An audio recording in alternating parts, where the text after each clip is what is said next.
大家好，我係心情行動嘅輔導員 Yannis。今日咧想同大家分享嘅主題係悟道人生。悟道人生咧係指透過道謝、道愛、道歉、道諒同埋道別，喺人生裏邊咧學習同人建立更深嘅連結，並且咧喺面對死亡嘅時候，能夠活得更加完整、更加坦然。呢個咧係一種靈性關懷嘅概念，鼓勵咧我哋喺有意識嘅時候及早練習，以便咧放下同埋減少人生終點嘅遺憾。我會用5隻手指，分別咧去代表悟道人生。手指公代表道謝，表達咧對他人嘅感謝，肯定他人喺自己生命裏邊嘅意義同埋價值。好多時候咧，我哋都會豎起手指公去稱讚人哋，俾個 like 人哋，所以咧手指公就代表道謝。食指代表道愛，學習咧用對方能夠理解嘅方式，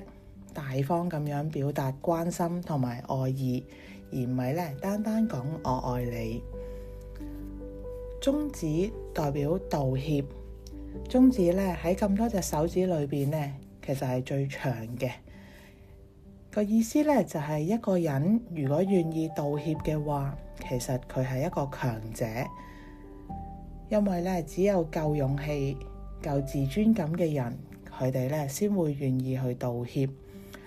鼓起勇氣向曾經虧欠嘅人去道歉，學習咧請求他人嘅原諒。呢個咧亦都有助我哋咧去釋放內心嘅壓力同埋糾結。無名指代表度量，喺咁多隻手指裏邊咧，無名指係最無力嘅，代表住人生有無力嘅時候，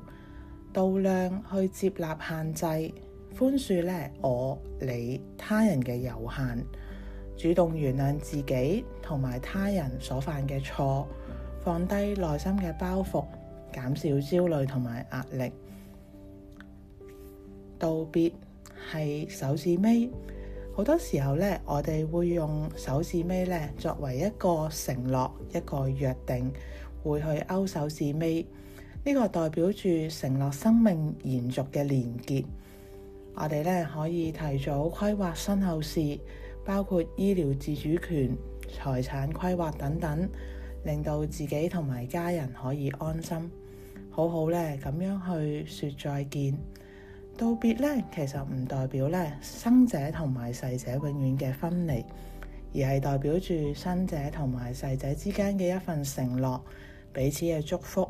用另一種嘅方式彼此連結。例如可以咧重遊昔日咧經常去嘅地方，好好去思念，亦都可以喺節日嘅時候預備咧逝者生前中意嘅食物，作一啲回憶嘅懷念，亦都咧可以去透過書信、繪畫嘅方式表達對逝者嘅分享，可以儲起佢喺拜祭嘅時候去同逝者咧去分享自己日常嘅故事。今日同大家分享悟道人生，希望咧大家能夠喺生命裏邊學習同人連結更深嘅關係，並且咧面對死亡嘅時候，能夠活得更加完整、更加坦然。